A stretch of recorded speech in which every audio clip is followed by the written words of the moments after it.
नमस्कार दोस्तों। बिहार में जैसे जैसे चुनाव नज़दीक आ रहा है वैसे वैसे हमारे नेता का तो वक्तव्य हम सभी के सामने आ ही रहा है। अब धीरे धीरे क्या है ना कि जनता जनार्दन का भी वक्तव्य सामने आने लगा है।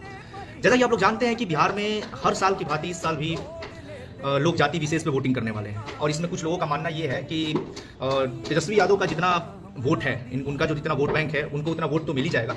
बट प्रशांत किशोर जो कि बिहार के एक भावी मुख्यमंत्री के रूप में खड़े हुए हैं, लोगों को लग रहा है कि वो बीजेपी का और नीतीश कुमार का वोट काटेंगे। और इसमें क्या होगा ना कि उनके वोट काटने से बीजेपी कमजोर पड़ जाएगा, नीतीश कुमार का वोट कम पड़ जाएगा और इस लहर में माननीय तेजस्वी यादव जी अपना बाजी मार के निकल जाएंगे।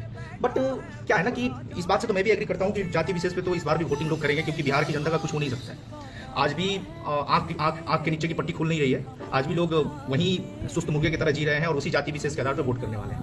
देखिए, रही बात मोदी जी की, तो मोदी जी भी जानते हैं कि एक तरफा बिहार में उनको लग रहा है कि वो चुनाव नहीं जीत सकते हैं अपना उम्मीदवार, बीजेपी का उम्मीदवार खड़ा करके। उनको नीतीश को लेकर चलना उनको जरूरी है, नीतीश कुमार को लेकर चलना उनको जरूरी है।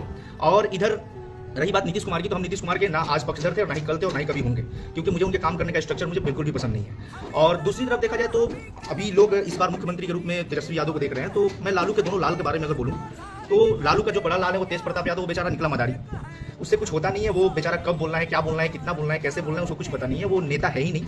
और दूसरा है तेजस्वी यादव।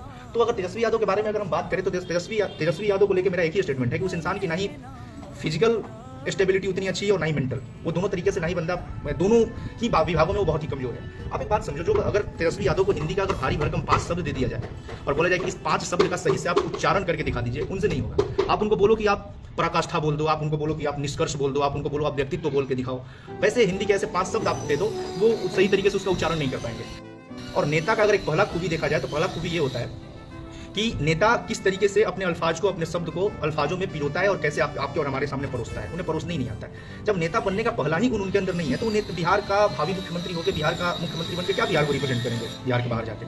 तो मैं उन्हें किसी भी मामले में मुख्यमंत्री के लायक नहीं समझता हूँ, क्योंकि अभी भी बहुत ऐसे डिपार्टमेंट है, बहुत ऐसे लाइफ के साइकिल्स हैं, बहुत ऐसे लाइफ के पार्ट हैं जिन पे तेजस्वी यादव को काम करने की जरूरत है। तब कहीं हम उन्हें जाके मुख्यमंत्री के रूप में देखेंगे। खैर, बिहार की विडंबना है कि परिवारवाद के नाम पे, जातिवाद के नाम पे हम आज तक वोटिंग करते आए हैं कि भाई लालू का बेटा है तो तेजस्वी है तो परिवारवाद के नाम पे उसे वोटिंग करना है, वो हमारा और आपका फितरत है। रही बात, अगर हमें इस बार हम सभी के सामने एक ऑप्शन मिला हुआ है, नया ऑप्शन प्रशांत किशोर के रूप में। मेरा मानना यह है कि नीतीश कुमार और लालू यादव को हम लोग इतने दिनों से देते आ रहे हैं ना मौका कि उन्हें क्या करना है क्या नहीं करना, उन्होंने जितना हुआ उन्होंने बन पड़ा उतना किया भी।